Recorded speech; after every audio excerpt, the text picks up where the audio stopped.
The restaurant smelled of new paint and disappointment. Candles flickered across empty tables. 100 seats, polished, perfect, waiting. Only me standing in the middle, apron still on, pretending to rearrange silverware so the silence didn't crush me completely. The clock hit 8, the official opening, my dream come true. Except dreams aren't supposed to echo like this. My phone buzzed on the counter.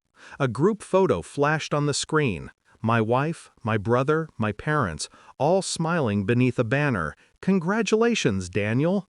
His promotion party? The same night, same hour. They chose him. Not one text, not one call. Just a picture, proof that I'd been silently voted out of my own life. I stood there for a long time, listening to the hum of the refrigerator, the faint clink of a loose spoon trembling against porcelain. When the final guest I never had didn't arrive, I turned off the lights, one switch at a time. Then my phone lit again, a message from my wife. "We need to discuss the restaurant." I didn't answer, not yet, because I knew whatever she wanted to discuss wasn't about the restaurant. It was about control. And tonight, control belonged to me. I replayed her message while locking the doors. That single sentence carried weight, measured, cautious, the kind of tone she used when she was hiding something. I'd heard it before, last month when she said she'd be working late, 2 months ago when she deleted her call history before handing me her phone, 3 months ago when she started comparing me to Daniel, my perfect brother, the corporate success story, the family's pride.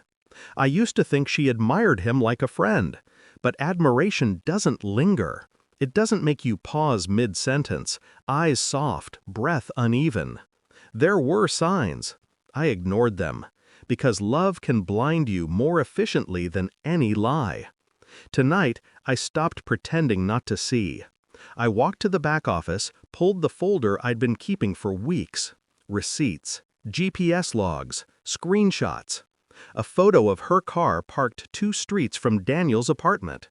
They thought I was too busy chasing my dream, but I'd been watching, quietly, patiently. I poured myself a drink, sat in the dark, and scrolled through their messages. No words of guilt, just comfort, familiarity. 2 people planning a future that didn't include me. That was when the silence of the restaurant shifted. It wasn't emptiness anymore. It was revelation. The next week, I said nothing. I cooked, smiled, kissed her cheek, watched her flinch when she thought I wasn't looking. I started closing the restaurant earlier, telling her business was slow. It wasn't. I just needed time. I tracked her phone, collected proof. Every late-night meeting, every conference call, every visit to Daniel's condo. There's an art to pretending, to staying composed while your insides turn to glass. I mastered it. When my parents called to praise Daniel's promotion, I congratulated him too, even sent a gift, engraved with a line from his favorite book, "Success Demands Sacrifice." He didn't notice the irony. By the end of that week, I had enough. The restaurant ledger, her credit card transactions, the hidden transfers from our joint account. She was investing in his business idea now, the one he'd stolen from my pitch. Every betrayal layered neatly atop the last. A perfect dish of deceit. I planned the reveal like a chef prepares a final course. Carefully measured. Timed to burn. Friday evening she walked in. For the first time since the opening. She smiled, nervous. "I thought we could talk here," she said. I gestured toward a table. Candlelight, 2 glasses of wine. The stage set. I slid a folder across the table. Receipts, photos, printouts. Her face went pale, then red, then still. She tried to speak. I raised a hand. Just look. Silence filled the room.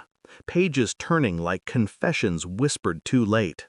When she reached the last photo, her and Daniel at his promotion party, her hand on his chest, she broke. A sound escaped her, half sob, half curse. "I didn't mean for it." Don't, I said quietly. Meaning stopped mattering the moment you lied.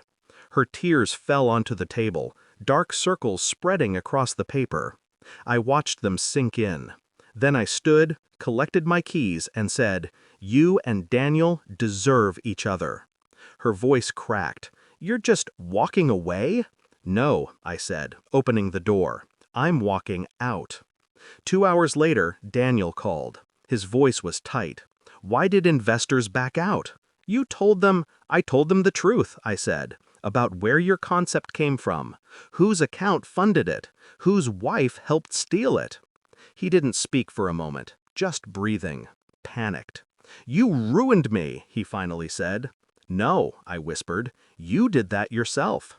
I just turned on the lights." I hung up before he could answer. That night, I posted one final announcement from the restaurant's page. Closed for private renovation, reopening soon under new ownership. By morning, every investor, every supplier, every family friend knew what that meant. I didn't have to shout. I just let the truth circulate like slow poison. It's been 3 weeks. The restaurant is quiet again, but this time it doesn't hurt. It feels earned. I changed the menu, removed all the dishes she named, repainted the walls. Sometimes people stop by and ask if it's true what happened between us. I just smile. I serve food, I say, not stories. At night, I sit in the same chair where she once cried and watch the city through the glass. They say revenge doesn't heal you. They're right.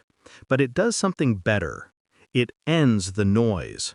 And when silence finally returns, it sounds exactly like freedom.